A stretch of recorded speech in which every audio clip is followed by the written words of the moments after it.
My brother dragged me across the banquet hall just to make me a punchline for the wealthiest people in the room. He proudly introduced me as our family failure. But the father of the bride did not laugh. He stared, recognizing the ghost who saved his corporate empire from total ruin. In mere seconds, that calculated insult became the exact spark needed to burn my brother's new marriage and his fraudulent ambitions straight to the ground. My name is Aspen Rodriguez. I am 35 years old, and I make a living looking at the things people try to bury. I live in San Antonio, where I run a small, strictly independent consulting firm called Blue Mesa Risk Studio. My profession is highly specific, demanding a tolerance for endless paperwork and a fundamental distrust of human nature. I am a disaster reconstruction cost and loss system analyst. When a hurricane tears through a coastline, when a flood washes away a neighborhood, or when a wildfire erases a zip code, federal and private money floods in to rebuild. Where money floods, greed follows almost immediately. I read the aftermath. I sift through thousands of claims, vendor invoices, structural assessments, and temporary housing receipts to find the invisible threads of fraud that local adjusters and federal monitors miss. To me, numbers speak a very clear language. They show me the phantom contractors, the artificially inflated material costs, the deliberate delays designed to bleed insurance policies dry. It is quiet, meticulous, and profoundly unglamorous work. In the eyes of my family, my career is merely a source of low-level embarrassment. It is incredibly hard to explain at cocktail parties. It lacks the shiny veneer of corporate executive titles, the lucrative prestige of high finance, or the simple respectability of medicine or law. When wealthy relatives or family friends ask what I do, my parents usually change the subject or offer a vague mumble about computers and insurance. I do not fit into the narrative they have spent decades meticulously crafting. To them, my job is not a career. It is a bizarre hobby that pays the bills but brings zero social capital. That grand narrative of success belongs entirely to my older brother, Grant Rodriguez. Grant is the undisputed pride of our bloodline. He is 37 years old, polished, fiercely ambitious, charismatic, and armed with the kind of practiced smile that makes people open their wallets and lower their defenses. Today, that smile has secured the ultimate prize. Grant is marrying Delaney Kincaid. Delaney is the sole heiress to Owen Kincaid. Owen is a titan, a legitimate billionaire whose corporate empire dominates the disaster home restoration industry across the entire country. Grant is not just taking a wife today, he is annexing a kingdom. He is securing a legacy that our parents could only dream of touching. The wedding reception is being held at an ultra-exclusive luxury resort nestled deep in the rolling hills just outside Fredericksburg, Texas. The venue is a monument to excessive, intimidating wealth. The vaulted ceilings are draped in cascading white silk, and thousands of rare orchids hang from suspended floral chandeliers. The air smells of expensive perfume, roasted meats, and the crisp, metallic tang of cold money. Waiters in immaculate white coats glide across the polished marble floors carrying silver trays of caviar and vintage champagne. But make no mistake, this is not a celebration of love. It is a high-stakes corporate audition. The massive room is packed with state politicians, regional directors, insurance moguls, and venture capitalists. You can physically feel the weight of their combined net worth pressing down on the space. Even the delicate crystal champagne flutes seem designed to silently judge the worthiness of the hands that hold them. I am holding one of those flutes, sitting exactly where I was designed to sit. He held a microphone in one hand and a half-full glass of champagne in the other. He possessed a commanding presence, the kind of rugged, old-school charm that made people lean in when he spoke. I am seated mere inches away from the swinging service doors of the massive catering kitchen. Every few minutes, a rush of hot air smelling of seared beef, garlic, and industrial dish soap blasts against my bare shoulders as the frantic staff rushes in and out. I am geographically isolated from the grand head table, separated by dozens of yards from my parents, and surrounded by obscure second cousins of the groom whom no one actually likes or speaks to. My placement is not an administrative oversight. It is a calculated geographic statement. My presence here is a forced biological obligation, not an act of familial affection. I am the dark smudge on the edge of their flawless oil painting.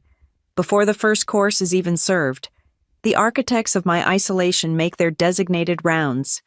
My mother, Elena, approaches my table with a glass of sparkling water clutched in her perfectly manicured hand.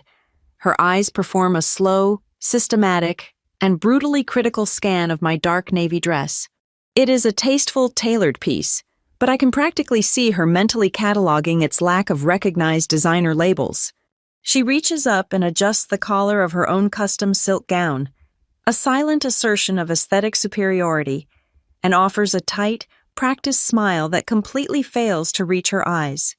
She leans in and tells me to sit up straight, acting as if I am a difficult teenager sulking at a tedious holiday dinner, rather than a grown woman running her own company. My father, Hector, follows closely behind her, acting as her ever-loyal enforcer. He places a heavy, warm hand on my shoulder, his grip just slightly too tight to be considered a gesture of love. He leans down, his voice dropping into that familiar, authoritative register he has used to manage me since childhood. He tells me to behave myself tonight. He firmly instructs me not to make everything about myself. The sheer, breathtaking absurdity of the statement almost makes me laugh out loud. I am seated next to a busboy station in the literal shadows of the room. I have never been the center of their universe for a single second of my entire life. Yet they remain perpetually terrified that my mere existence might somehow steal a fraction of the spotlight from Grant. I nod silently, taking a slow sip of room-temperature water, offering absolutely no resistance because resistance is exactly what they crave. A little while later, the Golden Groom himself makes his grand appearance. Grant detaches himself from a tight circle of wealthy investors and strides confidently over to my exiled corner. He looks immaculate in his bespoke tuxedo, his hair perfectly swept back, his teeth blindingly white against his tanned skin. He places both hands flat on my table and leans in close, expertly projecting an image of loving brotherly intimacy for anyone who might be watching from the center of the room. But his eyes, up close, are cold, calculating, and entirely devoid of any genuine warmth. He asks if I'm enjoying the food, not bothering to pause for my answer. Then, his voice drops to a sharp, conspiratorial whisper. He tells me that there are a lot of very important, very powerful people in this room tonight. He tells me to mingle if I want, but strictly advises me to keep my mouth shut about my business. He suggests I should just tell people I work in basic administration. His exact words cut sharply through the ambient noise of the string quartet playing in the background. He says people will not understand what I do, that my work sounds weird and depressing, and that talking about disaster fraud will completely ruin the light, celebratory mood of his perfect evening. He pats my cheek twice, a deeply patronizing gesture that makes my skin crawl, and walks back into the glittering crowd without a backward glance. Sitting alone as the heavy bass from the band vibrates through the polished floorboards, the true reality of the evening crystallizes in my mind. The heavy, deliberate isolation, the condescending parental visits, the strategic, humiliating seating arrangement, they are not just trying to quietly hide me away in the dark. They are actively trying to crop me out of their perfect family portrait. But my brother is a creature driven by massive ego, and simply hiding me is not enough to satisfy him. He thrives on sharp contrast. He needs a dull shadow to make his own golden light seem so much brighter to his new wealthy in-laws. Watching him smoothly navigate the enormous room, shaking hands and throwing his head back in booming, theatrical laughter, I recognize the underlying pattern. It is the exact same behavioral pattern I look for in complex fraudulent claims. The careful buildup, the strategic positioning of assets, the flawless execution of the lie. Grant is not ignoring me at all. He has placed me exactly where he needs me to be. He has primed our parents, set the stage, and firmly established my role as the odd, embarrassing sister. He is simply biding his time, waiting for the perfect, high-visibility moment. As the expensive wine flows freely and the lengthy speeches prepare to commence, I know with absolute chilling certainty that my brother is planning something public. He is going to use my presence as a prop to elevate his own status in front of Owen Kincaid and his elite peers. He is waiting for the room to quiet down, just enough to turn my quiet existence into his personal, cruel entertainment. The trap is meticulously set, the wealthy audience is captive, and the suffocating wait for the inevitable punchline has begun. The banquet hall had reached that specific pitch of wealthy intoxication. It was perhaps 9 o'clock in the evening. Though time felt distorted under the glare of the crystal chandeliers, the string quartet had been replaced by a 12-piece band that pumped heavy, rhythmic bass into the floorboards. I was staring at the dregs of my water glass when a hand clamped down on my left wrist. It was not a gentle tap. It was a vice grip, bone deep and startlingly aggressive. I jolted upward, my chair scraping harshly against the marble floor. Grant stood over me. His face was flushed, whether from the vintage wine or the sheer adrenaline of his own vanity. I could not tell. He did not ask me to follow him. He simply pivoted and began to pull. He dragged me away from the safety of my isolated corner and directly into the blinding center of the room. I stumbled in my heels for the first few steps, desperately trying to maintain my balance and avoid spilling onto the lap of a startled state senator. Grant did not slow down. His grip remained tight, propelling me through the maze of silk-draped tables. The ambient noise of the room rushed past my ears in a blur of laughter, clinking silverware, and the rustle of expensive fabrics. I felt like a misbehaving child being marched to the principal's office. Stripped of all agency and dignity, our destination was the absolute epicenter of the ballroom. A towering floral arrangement of white roses and imported lilies framed a small, exclusive circle of men and women. This was the High Court. Here stood the venture capitalists, the corporate lawyers billing thousands of dollars an hour, the ruthless insurance adjusters, and the regional directors who treated disaster zones like personal gold mines. And standing precisely in the middle of them all, holding a glass of amber scotch, was Owen Kincaid, the billionaire patriarch, the man whose empire Grant was currently marrying into. Grant pulled me to a sudden, jarring halt right at the edge of this terrifying circle. The conversation around Owen naturally ceased. High-powered executives turned their heads, their eyes sliding over me with practiced, calculating indifference. They took in my simple dress, my lack of flashy jewelry, and my bewildered expression, instantly categorizing me as a non-entity. Grant released my wrist, draped his arm heavily around my shoulders in a suffocating parody of sibling affection, and flashed a smile so bright and artificial it could have shattered glass. He looked directly at his new father-in-law. Then, projecting his voice so that it carried easily over the music and the surrounding chatter, he delivered the punchline he had been rehearsing all night. "Owen, you simply must meet this one," Grant announced, his tone dripping with mock endearment. "This is our family failure."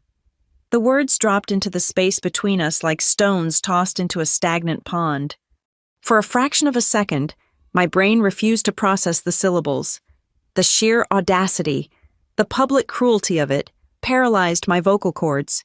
I stood frozen under the blazing chandeliers, an object of ridicule offered up on a silver platter to impress a room full of strangers.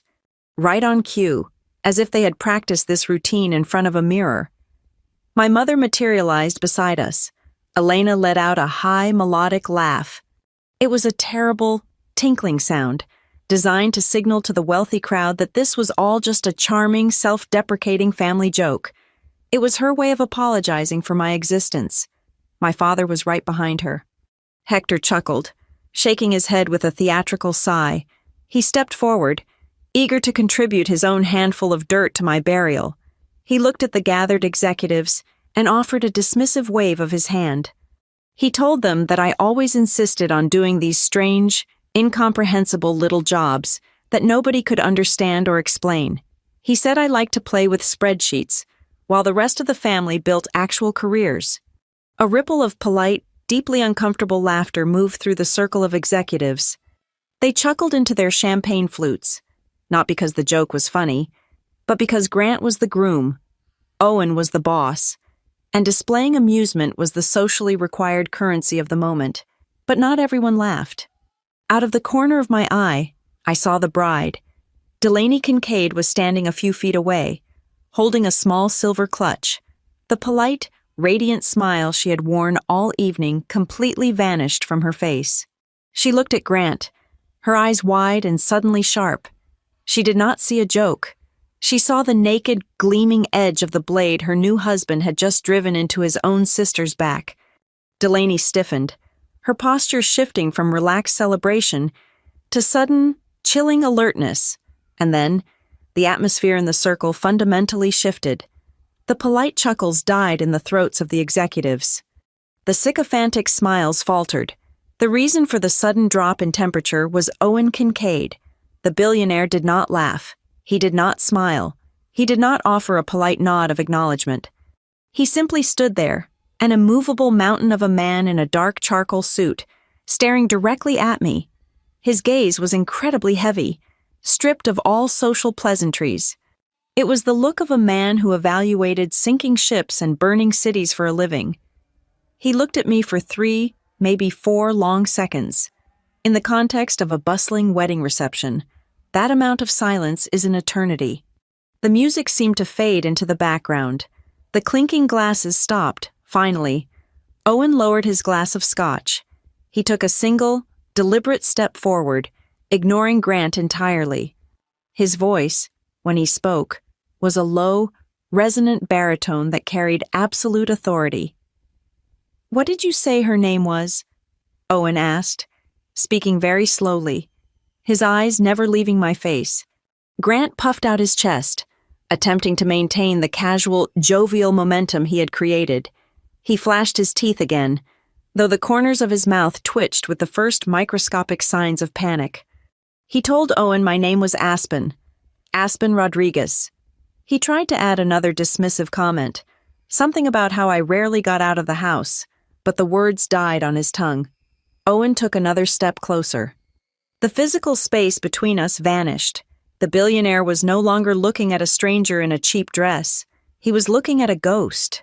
The realization hit his features like a physical blow. The polite mask of the wealthy host dissolved, replaced by a stark, intense focus that had likely built his ruthless empire. The silence in our immediate circle was no longer just awkward, it was terrifying. Every single executive, lawyer, and investor was holding their breath, waiting for the Titan to react. Owen Kincaid looked back at my brother. His expression was completely unreadable, a blank slate of pure, concentrated power. "A failure." Owen repeated. The word sounded foreign and metallic coming from his mouth. He turned his attention back to me, addressing the entire captive audience but speaking solely to my soul. "If this woman standing in front of me is indeed Aspen Rodriguez," Owen declared, his voice cutting through the dead air like a steel blade, "then she is the sole reason a massive fraction of my company survived utter ruin. She saved my empire." The entire ballroom seemed to collectively stop breathing. The silence that followed was absolute. It was not the silence of a lull in conversation. It was the vacuum created immediately after an explosion. I watched the color violently drain from Grant's face. His golden, perfect tan turned a sickening shade of gray in a matter of milliseconds. The arrogant smirk shattered completely, leaving his mouth hanging slightly open in genuine, unadulterated shock. His arms fell limply to his sides. Beside him, Elena and Hector looked as though they had been physically struck by lightning. My mother's glass of sparkling water trembled violently in her hand, droplets spilling unnoticed onto her designer silk gown. My father stood frozen, his mouth opening and closing without a single sound emerging. The narrative they had worshipped their entire lives, the gospel of Grant the Golden Child, and Aspen, the obscure disappointment, had just been obliterated by the most powerful man in the room. I did not move. I stood my ground under the blinding chandeliers, my heartbeat pounding a steady, deafening rhythm in my ears. As I looked at the ashen faces of my family and the calculating stare of Owen Kincaid, the true gravity of the night settled into my bones. This was no longer just a wedding. It was not a simple display of petty family cruelty. The ground beneath our feet had fractured, and a massive, dangerous truth had just clawed its way to the surface. I realized, with a sudden cold clarity, that this night had merely unlocked the door to a war that was infinitely larger than any insult my brother could ever devise. 4 years ago, the sky over the Gulf Coast broke open and poured the sea into the streets. They called it Hurricane Elora, but for the people living in its path, it was simply the end of the world as they knew it. In the immediate aftermath of the storm, I was nobody of consequence. I was certainly not a risk consultant operating my own independent firm. I was merely a temporary, low-level contractor working the graveyard shift at a sprawling, windowless facility operated by Redbridge Claim Solutions. My hourly wage was barely enough to cover the rent on my damp studio apartment, let alone enough to buy influence or attention. My assigned task was brutally repetitive and emotionally exhausting. I wore a heavy, uncomfortable plastic headset for 10 grueling hours a night, typing the fractured details of ruined lives into a sluggish, constantly crashing corporate database. The volume of human misery was staggering. Thousands upon thousands of files flooded our servers every single day. Through the static of the phone lines, I listened to the raw, unfiltered panic of homeowners who had lost absolutely everything they owned in a matter of hours. I heard the bone-deep exhaustion in the voices of mothers holding crying infants in the back seats of sedans, because the local motels were booked solid for 100 miles in any direction. They called desperately to report collapsed roofs, knee-deep toxic sludge pooling in their living rooms, and the rapid, silent spread of black mold creeping up their interior walls. It was a relentless chorus of desperation, and my only job was to assign a tracking number and move to the next call.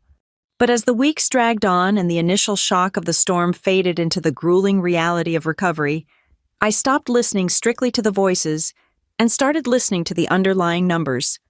The data began to sing a very different, highly disturbing song. The federal and private system designed to process these claims and deploy resources was completely broken. It was not prioritizing the homes that were genuinely uninhabitable or structurally dangerous. Instead, the entire operational queue was being aggressively manipulated by people who stood to profit immensely from the chaos. Predatory contractors swarmed the disaster zone like sharks scenting blood in the water. They recognized early on that the disaster relief funds were vast, poorly monitored pools of cash just waiting to be siphoned. Sitting in the dim glow of my dual monitors at 3 a.m, I noticed a terrifying, undeniable pattern. Minor claims, issues like a few missing roof shingles or damp garage floors, were suddenly and consistently being flagged with top-tier emergency priority codes. These low-level, easily fixable problems were being paired with massive, artificially inflated invoices for accelerated material delivery, hazardous debris removal, and premium rate labor. Meanwhile, the actual catastrophic losses, the homes with no roofs, compromised foundations, and exposed electrical wires, were languishing at the very bottom of the processing list. They were stuck waiting on basic municipal inspection permits that seemed perpetually trapped in an engineered administrative purgatory. The system was rigged to feed the fastest, most aggressive claims, regardless of reality. Nobody asked me to look deeper into the discrepancy. In fact, my shift supervisor explicitly told me to stop asking questions, to just keep typing the information exactly as it was given, and to hit the submit button as fast as possible to meet our nightly quotas. But my brain simply does not function that way. I cannot unsee a fractured foundation once I notice the structural cracks. When my shift ended at dawn on a Friday morning, I did not go home and go to sleep. I bought a large thermos of black coffee, locked myself in my small apartment, opened my personal laptop, and began to build a massive, complex map of the invisible disaster unfolding behind the physical one. I stayed awake for the next 48 hours straight. I systematically cross-referenced the claimed structural damage levels against actual satellite topography and updated municipal flood maps. I tracked the promised wait times for industrial dehumidifiers, drywall, and lumber against the actual physical density of debris clearing routes. I looked closely at the temporary housing stipends being requested by these emergency contractors and matched them against the physical locations of the billed addresses. The fraud I uncovered was not even particularly sophisticated or clever. It was just incredibly voluminous and brazen. The fake emergencies were acting like a massive, coordinated parasite, actively draining millions of dollars from the recovery ecosystem before the real victims could see a single dime to rebuild their lives. I found invoices billing for air quality mitigation in neighborhoods that had never even lost power. I found claims for emergency roof tarps, placed on houses that had already been entirely demolished by the city. Driven by a quiet, burning anger, I wrote a comprehensive analytical screening algorithm. It was a raw, brutal piece of logic designed to automatically strip the artificial priority tags off the fraudulent claims and forcefully elevate the truly uninhabitable properties to the front of the processing line. My model highlighted the impossible logistical coincidences, exposing things like the exact same roofing crew supposedly working 12-hour shifts on 3 different houses separated by 200 miles on the exact same Tuesday afternoon. I knew from reading industry trade publications that Kincaid Restoration Holdings was actively drowning under the weight of the storm. They had rapidly absorbed several smaller, failing restoration firms right before the hurricane hit, and the sudden influx of corrupted, fraudulent data was completely choking their operational capacity. Financial rumors indicated that one of their largest and most crucial regional branches was mere days away from defaulting on massive financial covenants with their primary corporate lenders and commercial insurers.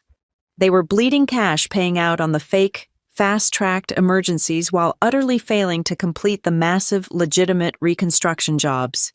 I compiled my entire weekend of manic analysis into a dense, heavily annotated memorandum. I did not have a direct contact at the executive level. I did not know Owen Kincaid from any other wealthy man in a bespoke suit.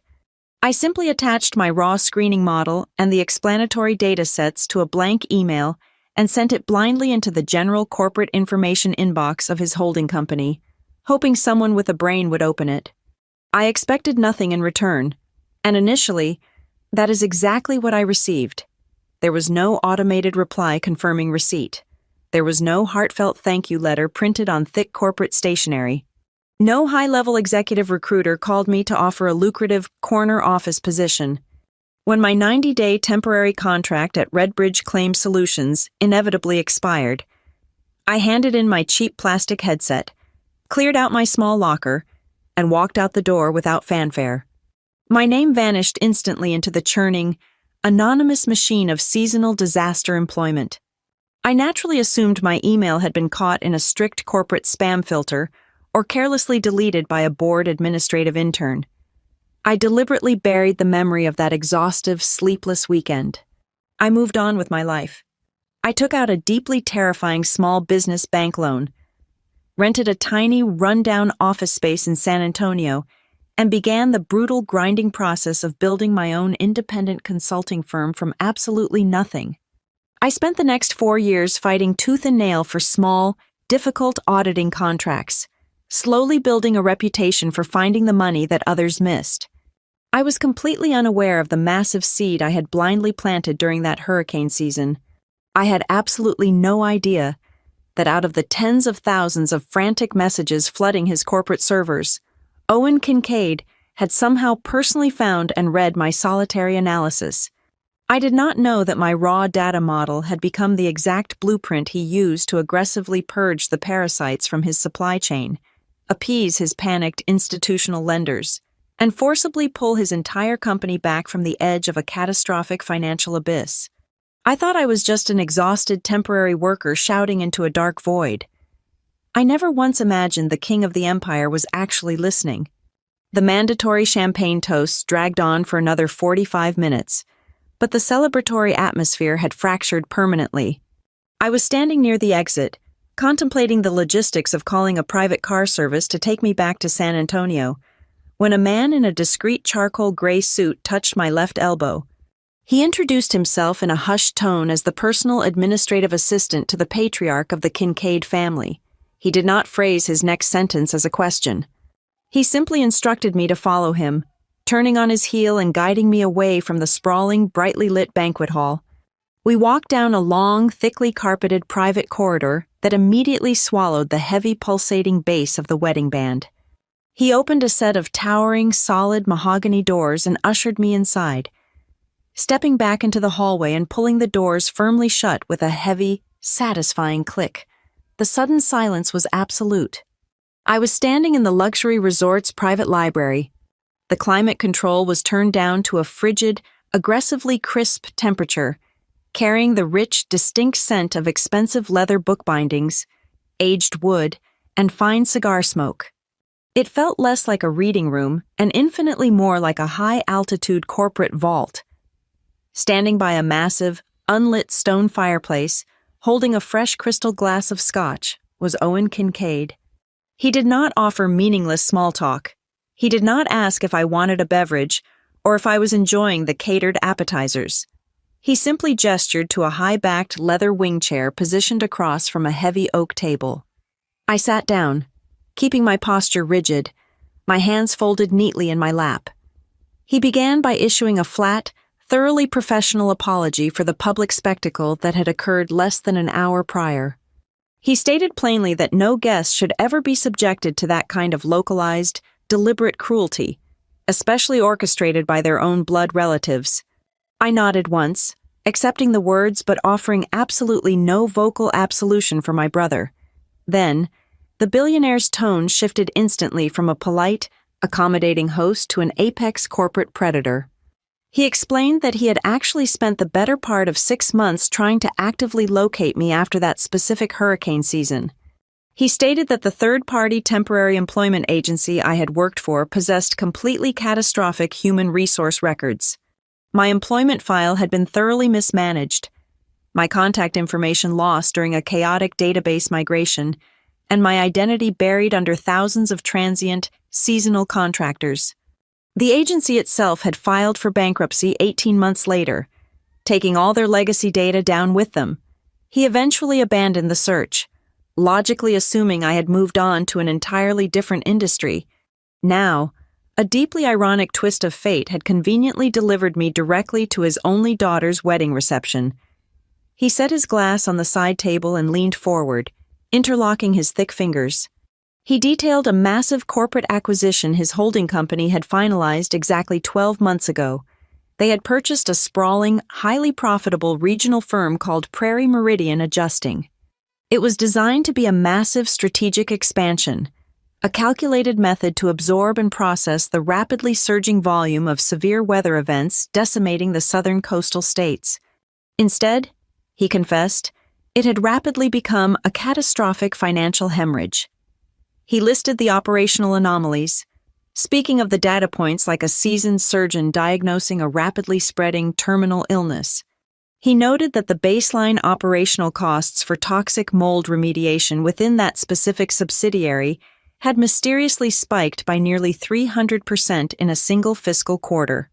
Temporary corporate housing invoices for displaced families were consistently being billed out to 90 or even 120 days, completely ignoring the industry-standard 30-day maximum cap. Worse, emergency rapid repair orders were inexplicably duplicating themselves at a mathematically absurd rate. A severely damaged house would receive a high-priority emergency roof tarp on a Tuesday afternoon, and the system would somehow generate an entirely new, fully approved invoice for the exact same tarping service 3 weeks later on the exact same property. He looked at me with a cold, terrifying clarity. On paper, he explained, his internal compliance audits showed the entire operational system functioning flawlessly. The digital vendor signatures matched the databases perfectly. The rigid approval tiers were strictly respected by the management software, and the standard operating procedures were flawlessly documented and filed. Yet, physical reality told a much darker, far more sinister story. His private, executive-level administrative lines were currently receiving a steadily increasing volume of silent, desperate complaints directly from the affected homeowners. People were calling to tearfully report that their insurance adjusters had officially closed their recovery files, marking the critical structural work as completely satisfied, while their actual families were still forced to live inside gutted, half-destroyed residential shells featuring raw plywood subfloors and missing exterior drywall. He frankly confessed that he no longer trusted a single member of his own internal compliance department. The organizational rot was simply too clean, the digital paperwork far too perfect. He strongly suspected the financial fraud was deeply embedded, actively managed, and aggressively protected by someone possessing extremely high-level administrative access to the regional approval routing systems. He did not need another corporate auditor looking to climb the company ladder. He needed a ruthless, independent hunter. He needed someone who did not owe a single executive in his corporate hierarchy a favor. He needed an absolute outsider who naturally looked at a massive enterprise software system, the same way a seasoned detective looks at a sprawling, complex criminal syndicate network.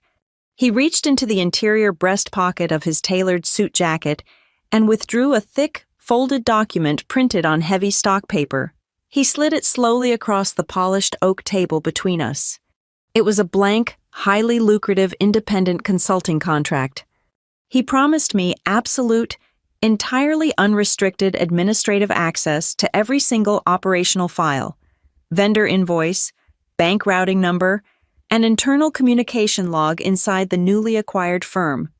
More importantly, he offered an ironclad, non-negotiable verbal guarantee. He swore that no matter where my analytical data models led, and no matter whose specific name ultimately appeared at the bitter end of the fraudulent money trail, he would not intervene to protect them. He looked me dead in the eye, the heavy silence of the library amplifying his words, and stated clearly that this blanket immunity applied even if the terminal rot extended directly to the man who was currently dancing with his daughter. The lavish million-dollar wedding happening just outside those heavy doors meant absolutely nothing compared to the structural integrity of his life's work. I looked down at the contract resting on the dark wood.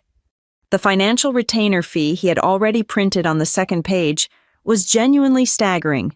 It was more than enough capital to comfortably secure my small consulting studio's operating budget for the next 5 years. But the money was an entirely secondary calculation in my mind. I understood the true, devastating weight of what was actually happening within his blind spot. This was not a victimless, abstract, white-collar crime committed against a faceless corporation. If a coordinated, high-level fraud ring was actively siphoning these specific reconstruction funds, they were literally draining the financial lifeblood out of terrified families who had just lost absolutely everything they owned to a natural disaster. They were systematically stealing from the weakest, most historically vulnerable people imaginable, striking right at the exact moment their entire physical worlds had violently collapsed. I did not accept the contract to finally prove my professional worth to my toxic, dismissive parents. I certainly did not take the job to exact a petty, dramatic, soap opera revenge against the arrogant brother who had spent his entire lifetime trying to erase my existence. I picked up the heavy gold pen resting next to the document strictly because this was a fundamental, structural crack in the universe that I simply could not walk away from once I had seen the edges of the fracture. I signed my full legal name in a smooth, dark line, legally binding myself to the hunt. I slid the thick paper back across the polished table. The heavy mahogany doors were firmly locked behind me, and the meticulously calculated execution of my brother's empire had officially begun. I drove the 270 miles back to San Antonio in absolute silence, the heavy weight of the signed contract sitting on the passenger seat like a loaded weapon. The moment I unlocked the door to my small, dimly lit office, I bypassed the light switches and went straight to my secure workstations. Owen Kincaid had executed his promise with terrifying efficiency. By Monday morning, a dedicated, heavily encrypted data pipeline had opened directly into my local servers. It flooded my arrays with the entire, unfiltered operational history of Prairie Meridian adjusting since the corporate acquisition. It was a staggering, chaotic mountain of digital information. I spent the first 48 hours doing absolutely nothing but ingesting and organizing the raw chaos. I needed to see the skeleton beneath the skin. I built a massive, interconnected relational database, forcing the disparate systems to talk to one another. I meticulously linked every single vendor invoice to its corresponding municipal repair permit. I cross-referenced high-resolution aerial drone photography with the handwritten field inspection reports. I tied the lucrative temporary hotel rental agreements directly to the daily scheduling logs of the physical construction crews. I turned my multiple monitors into a sprawling digital map of the devastated southern coastal region, stepping back to let the raw data dictate the narrative. The active hunting phase began late Tuesday night when the rest of the city was asleep. I started by running a basic, broad-spectrum statistical variance check on the initial property damage assessments. The analytical software chewed through the files and almost immediately flagged a glaring, mathematically impossible anomaly. I leaned closer to the screen, scrolling rapidly through hundreds of individual residential property files. These homes were scattered across 7 entirely different coastal counties. They faced different wind directions, sat at vastly different geographic elevations, and suffered wildly varying degrees of structural compromise from the storm. Yet, every single one of these hundreds of files recorded the exact same baseline interior humidity reading. They all listed 92.4%. In the chaotic, highly unpredictable physical reality of post-disaster environments, that level of statistical uniformity does not exist. It was a lazy, arrogant copy-and-paste job executed on a massive industrial scale. Driven by the thrill of the chase, I dug much deeper into the labor routing logs and the GPS vehicle tracking data.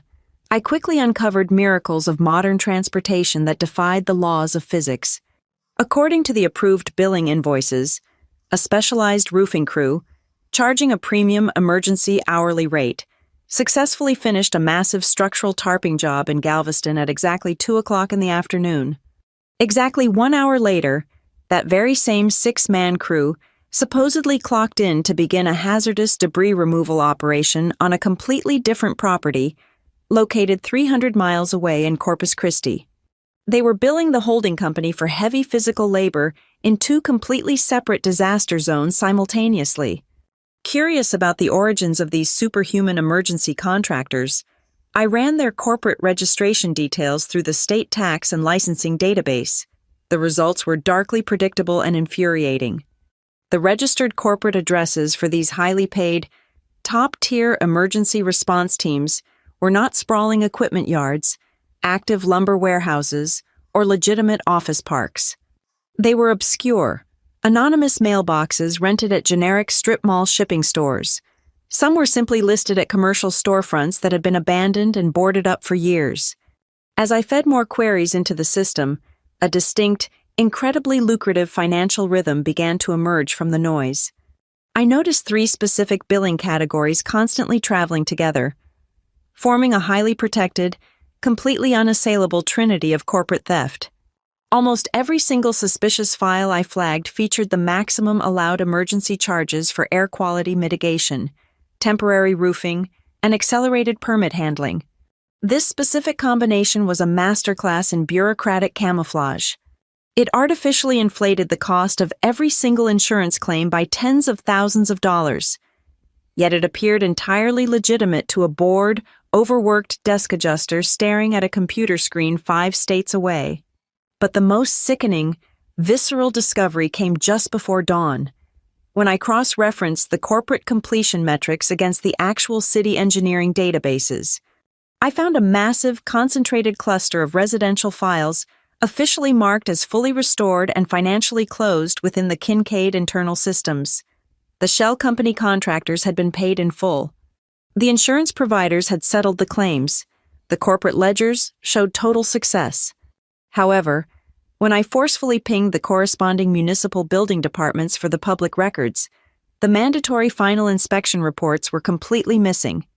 The city structural engineers and electrical inspectors had never visited the properties to sign off on the safety of the work. I pulled up the latest satellite imagery for a dozen of these supposedly completed addresses. The physical reality washed over me like ice water. I was looking at aerial photographs of collapsed roofs with shredded blue tarps flapping in the wind, surrounded by overgrown yards filled with rotting debris. Someone deep inside the system was actively authorizing massive, finalized payouts for homes that had never actually been touched by a single hammer. They were generating immense, untraceable wealth off the ghosts of ruined houses. They were leaving the actual families permanently trapped in toxic, half-destroyed shells, financially abandoning them while the disaster relief funds quietly vanished into a labyrinth of fake accounts. I realized then that this was not a loose collection of random accounting errors. It was not the isolated work of a few rogue, opportunistic contractors skimming off the top of a chaotic situation. This was a highly sophisticated, deeply entrenched underground toll system built entirely upon human suffering. Every single fake emergency file acted as a deliberate, calculated straw plunged deep into the recovery fund. I needed to find the architect. I began to painstakingly trace the digital signatures attached to the final payment authorizations, working my way backward through the labyrinth. The approval chain was incredibly complex, deliberately designed with multiple blind alleys to obscure the final destination. But data always leaves a trail, and this trail inevitably funneled upward to a single, high-level administrative choke point. The name attached to the ultimate corporate green light was Mason Quill. He was the chief operating officer of the entire Kincaid conglomerate. Finding the second in command of the empire was a massive revelation, but it did not explain the sheer, granular operational speed of the fraud within the newly acquired regional branch. Quill was far too high up the corporate ladder to manually manage the daily manipulation of the localized routing queues and the specific vendor assignments.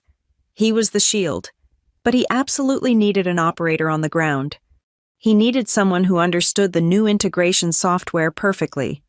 I wrote an aggressive new script designed to isolate the parallel administrative privileges running silently alongside Quill's executive overrides.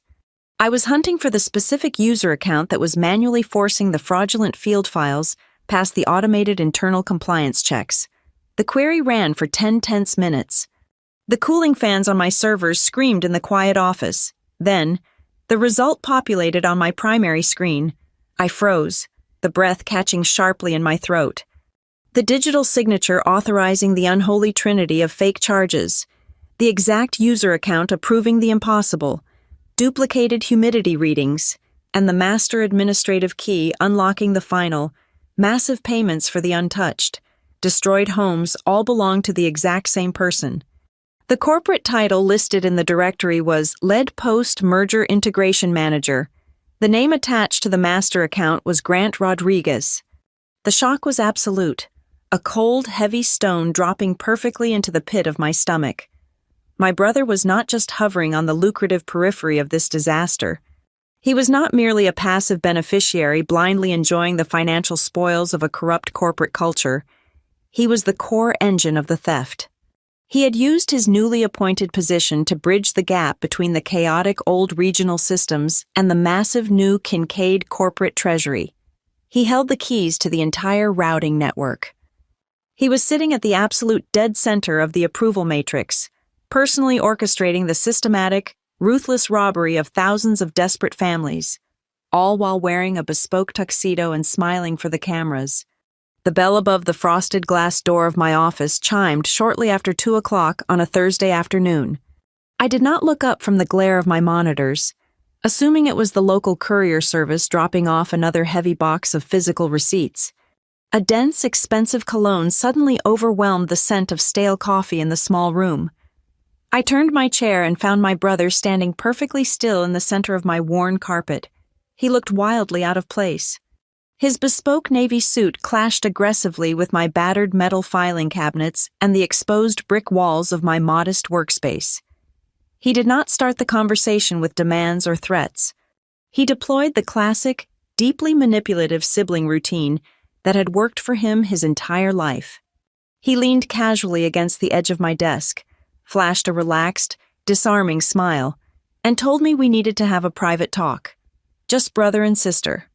He casually waved his hand through the air, completely dismissing the catastrophic humiliation he had orchestrated at the reception. He claimed the entire introduction was simply an awkward attempt at an icebreaker. He insisted he was just trying to cut through the stiff, pretentious atmosphere of the billionaire crowd, and that I was taking a harmless, off-the-cuff joke far too seriously. I let him speak. I listened to the smooth cadence of his voice, the practiced rhythm of a man who sold lies for a living. When he finally ran out of breath and waited for my absolution, I did not offer anger. I offered absolute, chilling precision. I calmly listed the identical moisture readings spanning 7 distinct counties. I mentioned the phantom roofing crews billing for simultaneous labor hundreds of miles apart. I described the exact sequence of the accelerated municipal handling fees attached to completely gutted, abandoned properties. I did not raise my voice a single decibel. The transformation was instantaneous and terrifying to witness. The patronizing, arrogant smirk simply evaporated from his face. His jaw muscles tightened so severely that the skin around his cheekbones pulled taut. He was no longer looking at the family disappointment. He was staring at a legitimate, highly credible threat to his newly acquired empire. The relaxed posture vanished, replaced by the coiled tension of a cornered predator.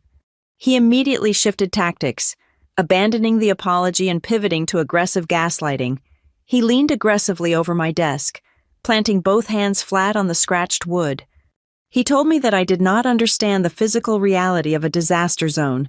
He argued that the entire industry was inherently chaotic, built on rushed decisions and messy paperwork. He insisted I was confusing basic administrative incompetence with a grand criminal conspiracy. He said I was looking at ghosts. Then, he dropped the real question, the only inquiry that actually mattered to him. His voice lost all its warmth, dropping into a cold, flat register. He asked me exactly how far up the chain my data had gone. He demanded to know precisely what I had already shown to his new father-in-law. I stared blankly back at him, offering absolutely nothing. I let the silence stretch until it became physically uncomfortable. He held my gaze for 10 agonizing seconds before turning on his heel and walking out, the heavy glass door slamming shut behind him. The psychological siege truly began later that evening. My phone vibrated across my kitchen counter precisely at 8 o'clock. The caller identification displayed my mother's name. I answered, and immediately, Elena was weeping. It was not a quiet, dignified sorrow. It was a loud, theatrical display of maternal panic. She begged me to stop whatever I was doing. She sobbed into the receiver, telling me that I was actively trying to destroy the absolute best thing that had ever happened to our family. She spoke as if my silence was the mandatory tax I had to pay to ensure their collective happiness. She framed my professional investigation as an act of petty, jealous sabotage aimed directly at her golden child. Before I could form a proper response, the line shuffled, and my father took the phone. Hector did not yell. He used that low, moralizing tone he reserved for moments of profound disappointment. He told me that family always protects family, regardless of the circumstances. He lectured me about loyalty, stating that sometimes a person simply has to close their eyes to certain unpleasant realities for the greater good of their own blood. He firmly ordered me not to turn a few confusing spreadsheets into a real, physical disaster that would ruin us all. The sheer intensity of their defense confused me. They had always favored him, but this frantic, desperate panic felt tangibly different. It felt like absolute terror. Driven by a sudden, dark suspicion, I opened a new browser window while my father continued to lecture me about familial duty. I logged directly into the county property tax registry and pulled up the public financial records for my parents' suburban home. The truth glared back at me from the screen in stark, undeniable black and white. For the past 5 years, they had been drowning under a massive, heavily refinanced mortgage. They had been months behind on their payments, constantly hovering on the absolute brink of foreclosure. But precisely 3 weeks ago, right as the wedding preparations reached their peak, a massive lump sum payment had miraculously cleared the entire debt. I checked the routing origin of the payoff. It was not a personal check from my brother's bank account. The funds had been wired directly from a corporate holding account belonging to one of the most prolific phantom contracting firms currently sitting at the very center of my fraud map. The breath left my lungs. He had not just bought their loyalty, he had purchased their absolute, unquestioning survival using stolen disaster relief money. My parents were financially and psychologically chained to his success. If he fell, he was taking their home, their security, and their entire fabricated reality down with him. They were completely trapped, and they were willing to sacrifice me to keep the walls of their comfortable prison intact. The pressure rapidly escalated from emotional manipulation to direct, calculated intimidation. 2 days later, a thick, heavy envelope arrived via certified courier. It was printed on the expensive, watermarked stationery of a highly aggressive corporate defense firm based in Houston. It was not a lawsuit, but it was a very clear, thinly veiled threat. The letter politely reminded me of the severe legal and financial penalties associated with corporate defamation, tortious interference, and the reckless handling of proprietary data. It was a shot across the bow, designed to make me reconsider my life choices. Then the digital attacks began. My network firewall began logging hundreds of unauthorized intrusion attempts. They hit my servers primarily between 2 and 4 in the morning, relentless automated pings constantly searching for a weak port or an unpatched vulnerability. Someone was aggressively trying to blind me, attempting to breach my local arrays and wipe the assembled evidence completely clean. The final warning was entirely physical, completely devoid of digital distance. I arrived at my office early on a Tuesday morning to find a small, generic black flash drive sitting perfectly centered on my welcome mat. There was no note attached. It was completely blank. It was a silent, incredibly loud message stating that they knew exactly where I worked. They knew my physical routines, and they could reach out and touch me whenever they decided the time was right. They expected me to panic. They calculated that the combined weight of family betrayal, legal threats, and physical intimidation would force me to abandon the contract and retreat back into my quiet, obscure corner of the world. They severely miscalculated. Instead of backing down, I went entirely dark. I immediately disconnected my primary evidence servers from the external internet, creating a completely isolated, air-gapped environment. I purchased massive, encrypted external hard drives with cache. I copied every single fraudulent invoice, every fake municipal permit, and every impossible vehicle log onto these offline drives. I meticulously built a comprehensive, chronological timeline of the entire criminal enterprise, linking every single stolen dollar directly back to my brother's digital signature. I printed hundreds of pages of hard evidence, organizing the physical documents into heavy, fireproof lockboxes. I secured these lockboxes in a private, anonymous bank vault completely detached from my personal identity. I ensured that even if they managed to completely destroy my office, burn my servers to the ground, or physically remove me from the equation, the truth would survive. The trap was no longer just digital. It was buried deep, utterly indestructible, and patiently waiting for the absolute perfect moment to snap shut. The text message arrived on my secured secondary phone late on a Tuesday afternoon. The sender was an entirely unregistered number, but the brief message contained a very specific reference to the heavy mahogany doors of the private library at the resort. Only 3 people on Earth knew about that specific meeting. The sender was the bride. Delaney requested a face-to-face conversation at a completely unremarkable, aggressively beige coffee shop located on the far west side of San Antonio. She made one thing explicitly clear in her final sentence. She was reaching out to me strictly in her capacity as the daughter of Owen Kincaid, not as the newly minted wife of Grant Rodriguez. I arrived at the designated location exactly 45 minutes early. I ordered a bitter black coffee, chose a secluded booth facing the primary entrance, and meticulously scanned every single person walking through the door. In my line of work, paranoia is simply a survival mechanism. When Delaney finally walked in, she was virtually unrecognizable from the radiant, diamond-draped woman I had seen at the reception. She wore a plain khaki trench coat, dark sunglasses, and her hair was pulled back into a severe utilitarian knot. She looked like a woman actively bracing for an explosion. She slid into the vinyl booth directly opposite me, placing a heavy leather tote bag onto the scratched table between us. She did not bother with pleasantries or polite small talk. The tension radiating off her was thick, jagged, and impossible to ignore. Every slight movement she made felt calculated, as if she were stepping through an active minefield.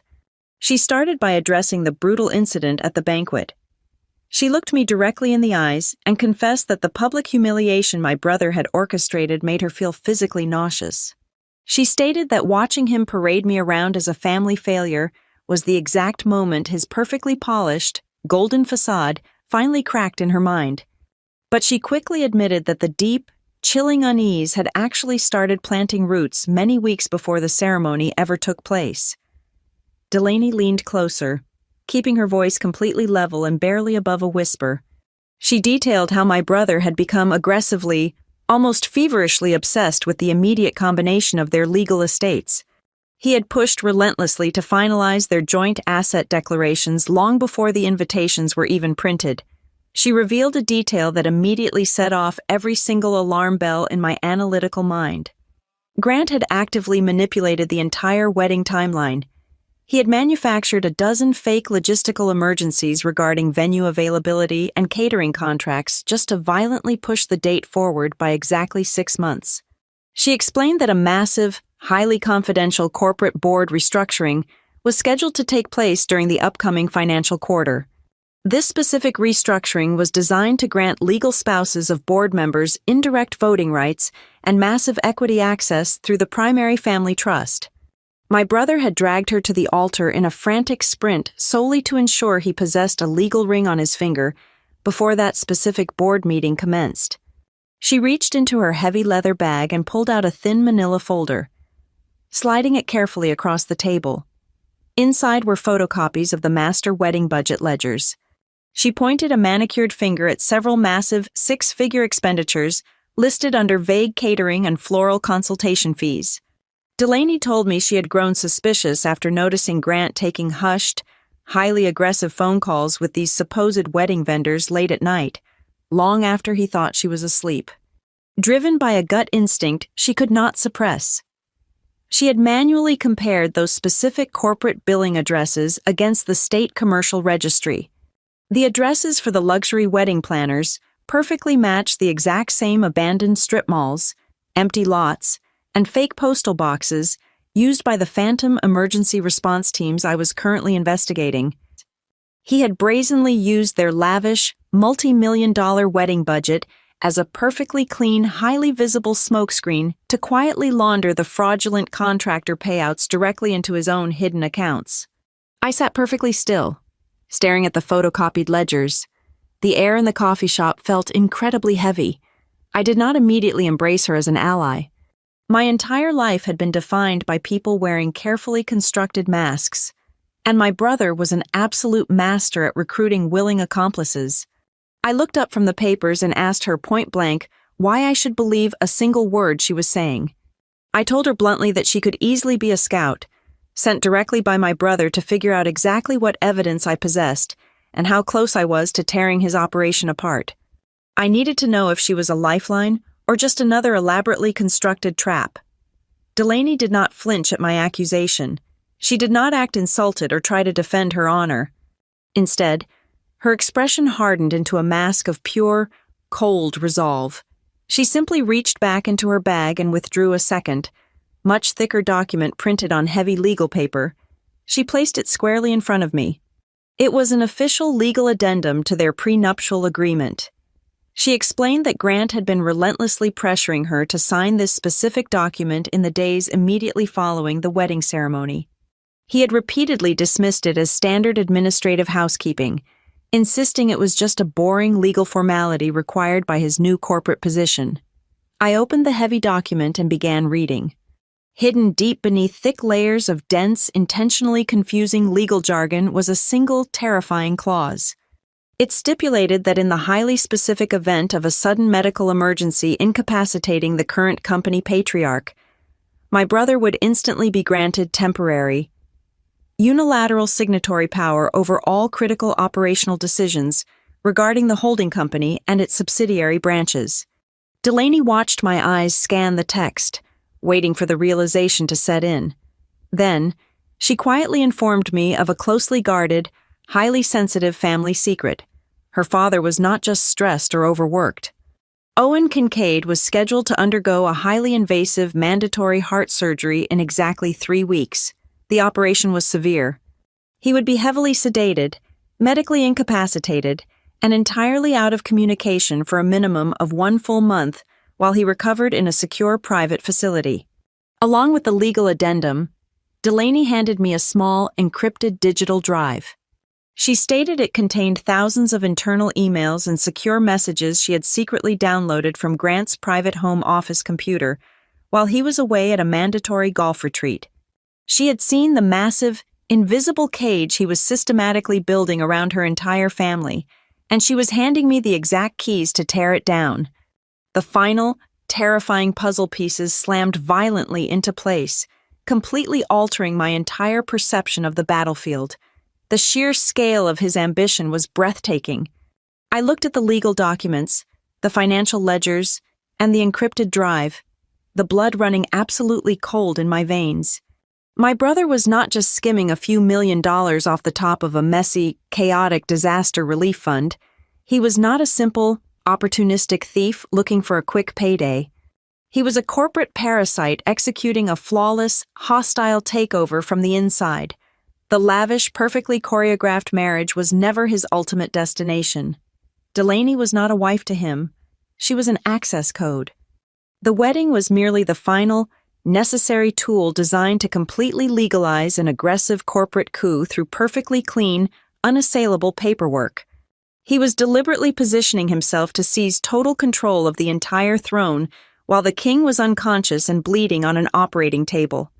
The long game was power, absolute and unchecked, and I was the only person standing in the dark with a match. I possessed enough raw data to detonate my brother's carefully constructed reality, but I did not immediately submit my final report to the executive board. In the high-stakes ecosystem of corporate fraud, striking prematurely is a fatal, amateur error.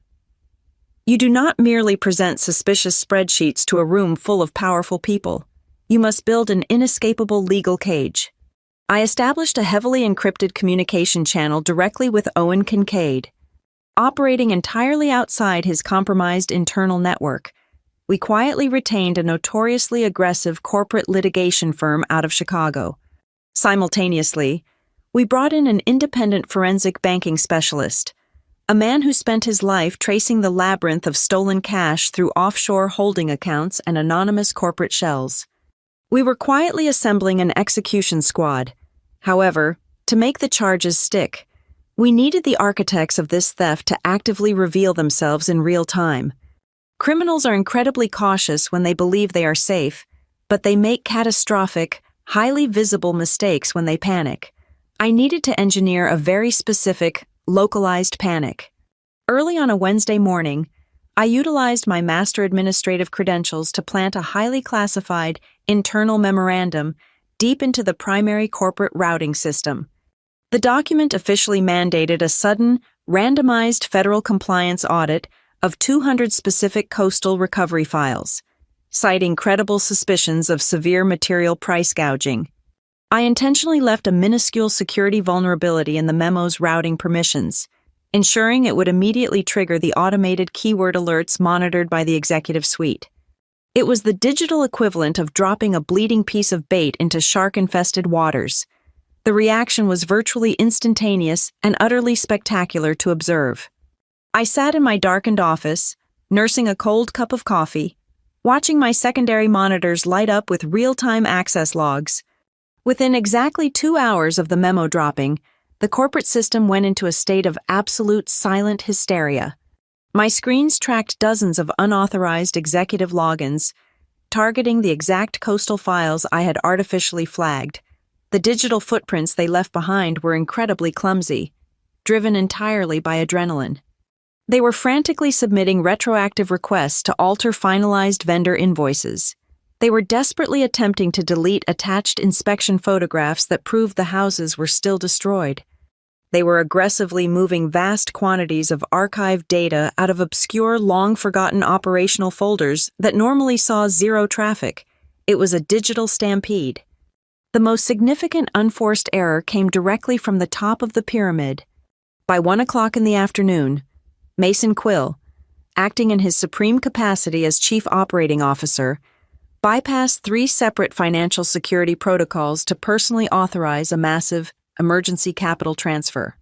He moved millions of dollars out of the primary operational accounts and buried the funds deep inside a newly established, highly opaque contingency trust. It was the exact, undeniable reflex of a guilty man frantically trying to hide the murder weapon before the sirens arrived. The trap had worked flawlessly. Then, my secured phone rang, shattering the quiet hum of my server racks. It was Grant. He did not bother with his usual charismatic, perfectly polished introduction. His voice was incredibly tight, vibrating with a barely contained, furious energy. He had clearly discovered my clandestine meeting with his new wife. He immediately launched into a vicious, highly calculated character assassination of Delaney. He told me she was deeply unstable, prone to wild, paranoid delusions fueled by the massive stress of the corporate merger and her father's failing health. He lowered his voice into a suffocating, conspiratorial whisper, warning me that if I actually believed her manic conspiracy theories, I was walking blindly into a massive psychological trap. He vehemently insisted she was just a spoiled, vindictive heiress trying to use me to leverage her own financial position against him within the family trust. He played the role of the deeply concerned older brother, trying to save his naive sister from a manipulative outsider. I did not argue with his lies. I did not offer a single emotional reaction, neither confirming nor denying his accusations. I simply let him talk, allowing the dead air on the line to amplify his growing, desperate paranoia. While he desperately tried to manipulate my perception of reality, my hands were moving rapidly across my keyboard. I was not just passively watching them alter the corporate files.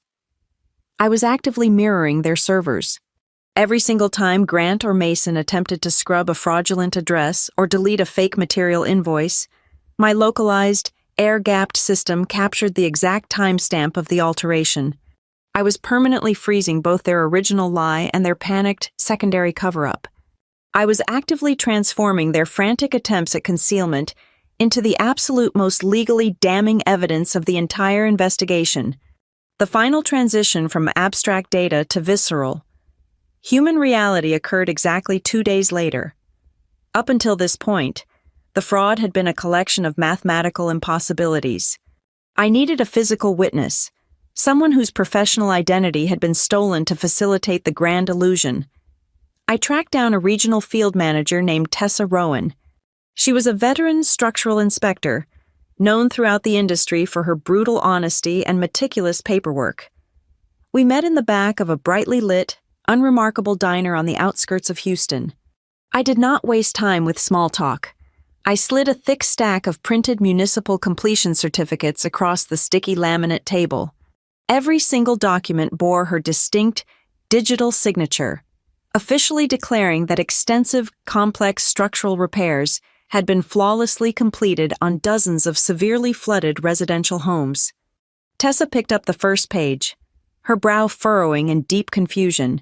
As she flipped through the subsequent documents, the confusion rapidly morphed into pure, unadulterated outrage. Her face turned incredibly pale, her hands trembling slightly as she dropped the papers back onto the table. She stared directly at me and stated categorically that she had never visited a single one of those addresses. She had never authorized those specific, highly expensive repairs, and she had certainly never applied her binding legal signature to those certificates. Her entire professional integrity had been hijacked by my brother's network to push the fake claims past the city regulators. The true, devastating gravity of the situation completely settled over us in that small diner booth. This was no longer just an abstract puzzle of mathematical anomalies or suspicious corporate data points. It was not merely an intellectual game played on glowing monitors in a dark room. The fraud had violently breached the digital realm. My brother and his network had actively stolen the professional identities of real hard-working people to rubber stamp their massive theft. They were brazenly forging legal documents to actively deceive the state government. And most horrifying of all, at the very bitter end of those forged signatures were real American families. These were real people still living in the toxic, mold-infested ruins of their destroyed homes. completely financially abandoned by a system that had already marked their properties as perfectly saved. The hunt was officially over. It was time for the final execution. The invitation arrived exactly 48 hours before the emergency executive board session was scheduled to convene in Dallas. It was not a formal summons from a corporate lawyer or an aggressive legal threat. It was a frantic, emotionally charged voicemail from my mother, begging me to come to my childhood home for one last quiet family dinner. She claimed we simply needed to sit down together under one roof, just the four of us, and talk things through like a real family before everything was permanently broken. I knew exactly what was waiting for me behind their familiar front door. It was not a meal, it was a highly calculated psychological ambush. I arrived at precisely 7 o'clock in the evening. The suburban dining room smelled intensely of roasted meat and heavy, suffocating desperation. Nobody made a move to touch the food sitting entirely cold on the fine china. The atmosphere in the room was as dense and toxic as a sealed tomb. My father sat rigidly at the head of the heavy oak table, his face a mask of grim, righteous indignation. My mother was already crying silently, dabbing at her eyes with a white linen napkin before a single word had even been spoken. Grant was seated directly across from me. He had deliberately shed his intimidating corporate armor for the evening. He wore a soft, uncharacteristically simple gray sweater, his posture slightly slumped, projecting the meticulously crafted image of an exhausted, deeply humbled man. He was playing the role of the prodigal son seeking redemption, and my parents were his fiercely devoted audience. The dinner instantly transformed into a brutal family tribunal. Elena started the assault, her voice trembling with practiced theatricality. She looked at me with red, accusing eyes and explicitly stated that if my corporate report reached the boardroom, I would be entirely responsible for destroying my own parents. She weaponized their recently paid-off mortgage, completely ignoring the fact that it was settled with stolen disaster funds. She wailed that they would lose their house, their community standing, and every single shred of dignity they possessed in their twilight years. Hector immediately reinforced her hysterics with his heavy, moralizing baritone. He leaned over his untouched plate and firmly told me that there are invisible lines a person simply does not cross when blood is involved. He demanded to know how I could sleep at night, knowing I was about to single-handedly ruin my own flesh and blood over a few confusing spreadsheets and corporate regulations. They built a massive, suffocating wall of guilt, designing every sentence to make me feel like a cruel, ungrateful monster systematically destroying a loving home. Then, having let his loyal soldiers soften the target, Grant finally spoke. His voice was incredibly smooth, gentle, and utterly laced with poison. He looked deeply into my eyes and offered a breathtakingly manipulative confession. He admitted that he might have gone just a little too far during the chaotic, high-pressure period immediately following the corporate merger. He painted himself as a brilliant but stressed executive who merely cut a few administrative corners to ensure the disaster victims got their money faster. He actively framed the massive, systemic fraud network as a simple, innocent misunderstanding born of sheer operational chaos. He promised me that if I simply amended my final audit, he would personally issue a quiet, internal apology to the compliance department and make sure the accounts were gradually balanced. He did not ask me to bury the report entirely. He was far too smart for that. He just needed me to alter the vocabulary. He gently asked me to change the word fraud to the phrase operational complexity. He needed me to downgrade a massive federal crime into a minor procedural deviation, to sweeten the poison. He slid his ultimate bait across the table. He leaned forward and promised me a senior executive position within his newly consolidated division. He guaranteed a massive, 7-figure annual salary, total autonomy over my own department, and genuine, unrestricted corporate power, but the most insidious part of his offer was not the money. It was the emotional validation. He looked at our parents, then back at me, and softly stated that if we solved this problem together, we could finally be a real, united team. For the absolute first time in my 35 years of existence, my golden brother was openly offering me a seat at the head table, and the unconditional pride of my family. I did not yell. I did not throw my water glass in his face or dramatically storm out of the dining room. I sat perfectly still and offered him absolute, unbroken silence. I let the quiet stretch out for 1 minute, then 2. In the high-stakes game of negotiation, silence is a terrifying vacuum, and arrogant men possess a fatal compulsion to fill it. Grant watched my blank expression, desperately searching for a sign that his emotional manipulation was working. Believing my silence was hesitation, he pushed just a little harder, and in doing so, he completely slipped off his carefully constructed mask. His gentle, repentant tone hardened into a cold, cynical edge. He let out a short, dismissive scoff and leaned back in his chair. He looked at me with genuine condescension and bluntly stated that during massive hurricane years, every single person takes a little piece of the pie. He confidently declared that the government expects the shrinkage, the insurers write it off, and only a complete, naive fool genuinely believes that clean hands exist in a disaster zone. He essentially confessed that the suffering of thousands of people was nothing more than a profitable, universally accepted business model to him. I slowly stood up from the table, picking up my purse. I looked down at my mother, who was still clutching her napkin, and my father, who was staring at me with cold, expectant eyes. Finally, I looked at Grant, who was wearing a confident, self-satisfied smirk, entirely convinced he had successfully bought my compliance. I told them simply that the dinner was over, turned my back on my family, and walked out the front door into the cool night air. Grant remained at the table, completely unaware that tucked deeply inside the inner pocket of my leather purse was a high-fidelity digital audio recorder. Every single tear, every threat, and his arrogant, unprompted confession about taking a little piece of the disaster funds had been captured with crystal-clear acoustic precision. I drove away from my childhood home, leaving him fully convinced he still controlled the board, possessed my silence, and had a very real chance to win the war. The absolute final piece of the execution narrative fell directly into my hands at 3 o'clock that same morning. I was sitting in my dark office, reviewing the audio files. When my encrypted phone illuminated, it was Delaney. Her voice on the line was shaking, not with fear, but with a cold, terrifying rage. She told me she had been unable to sleep and had decided to dig deeply into her own personal cloud storage backups.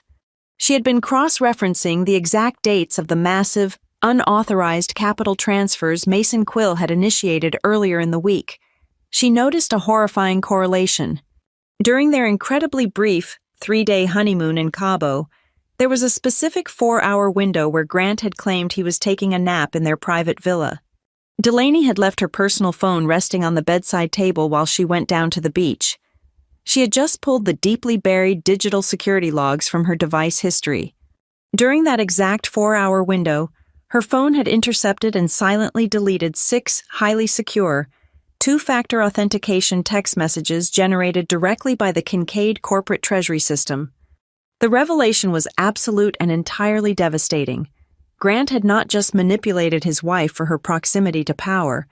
He had waited until she was out of the room, bypassed her biometric security locks, and actively used her personal device to securely authorize the massive emergency disbursements to his phantom contractor network.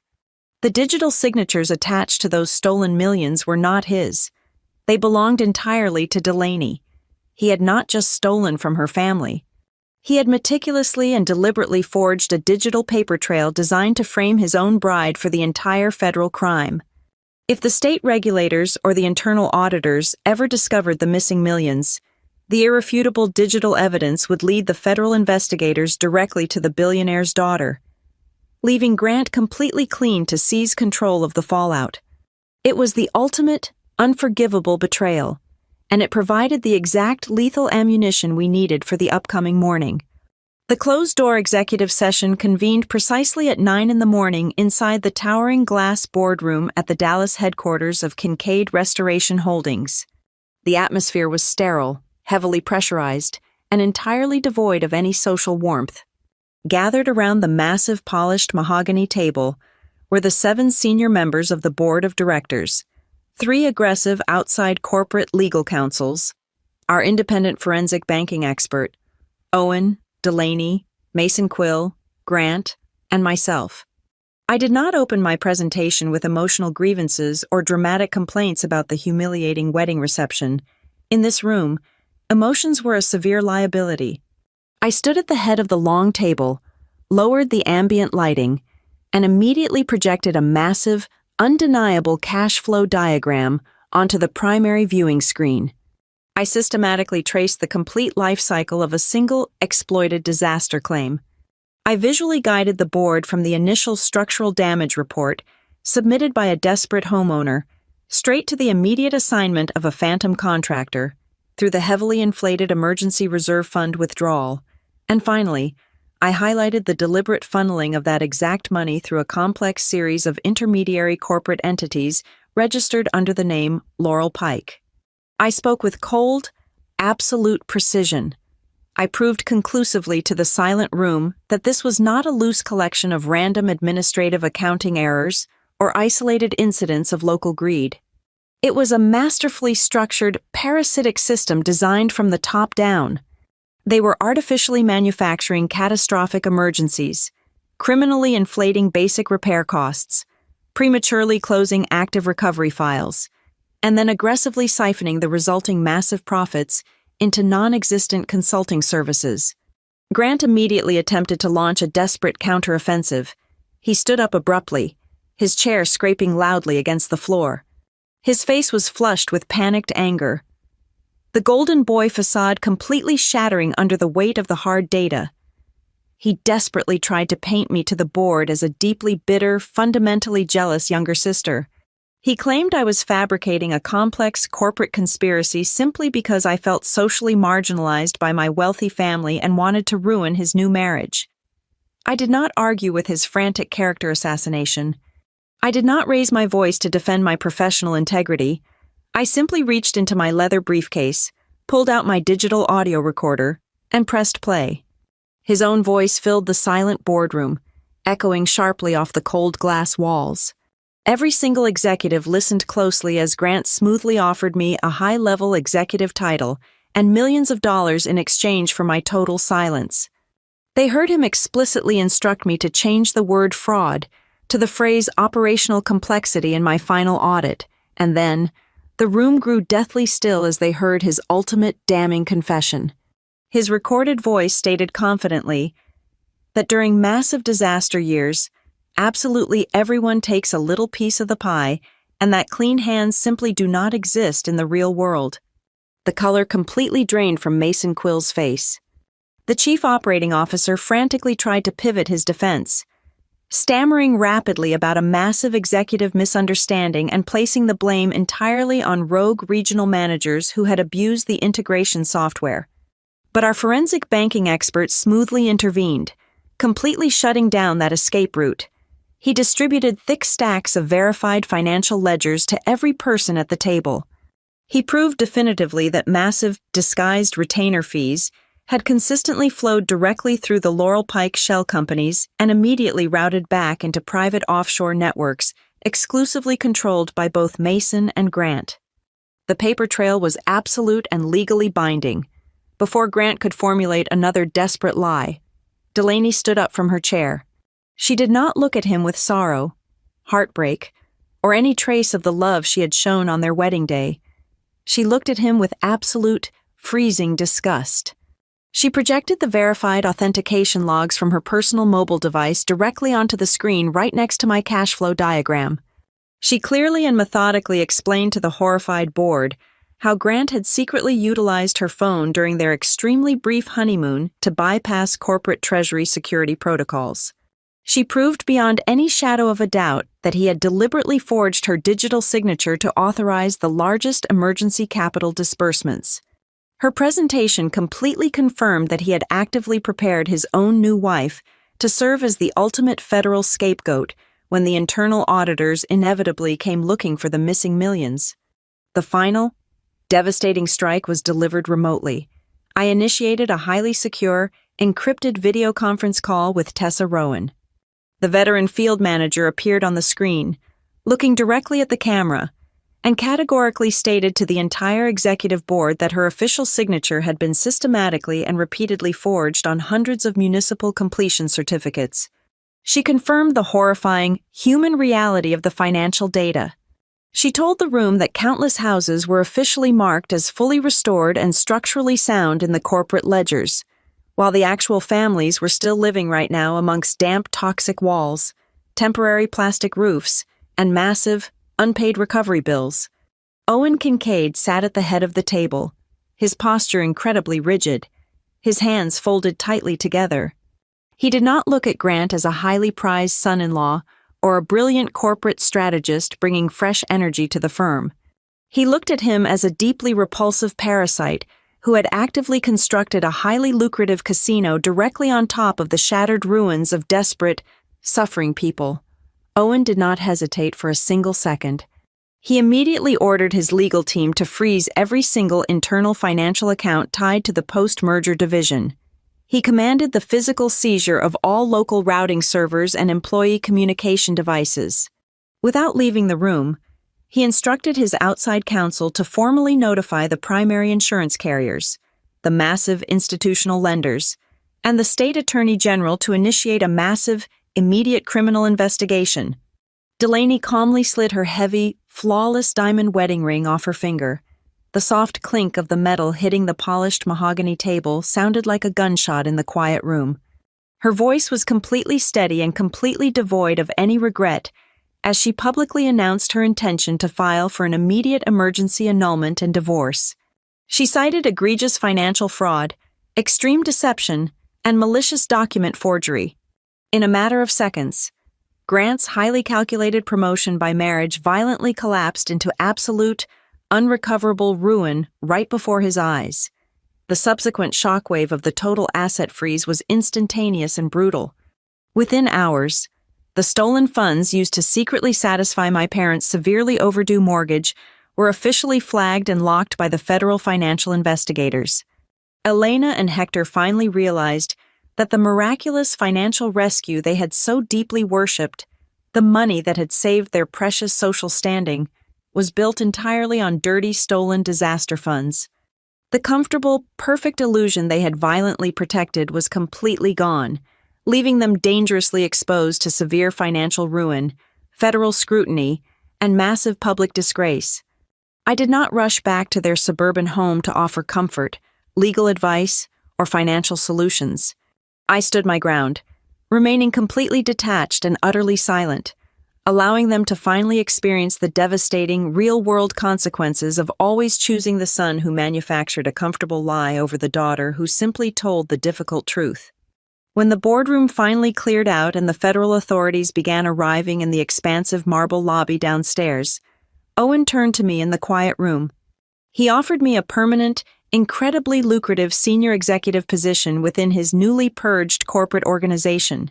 He offered me the money, the power, and the prestige I had supposedly been chasing my entire life. I politely declined the impressive title and the massive corner office. I completely refused to trade my hard-won independence for a different, wealthier kind of corporate silence. Instead, I accepted a highly specific, strictly independent consulting contract. I agreed to personally direct the massive financial restitution program, utilizing my own risk studio to ensure every single stolen dollar was meticulously tracked down, legally extracted, and returned directly to the disaster victims who had been so viciously defrauded. Walking out of the towering glass building and stepping into the bright, blinding Texas afternoon, the air felt incredibly clear and light.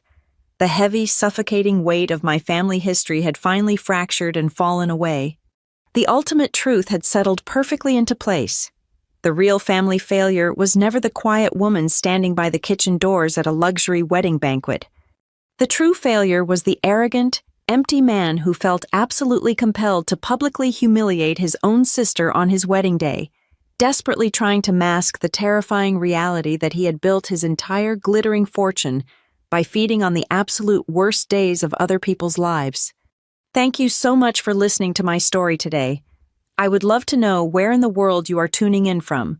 So please drop a comment below and share your thoughts with me.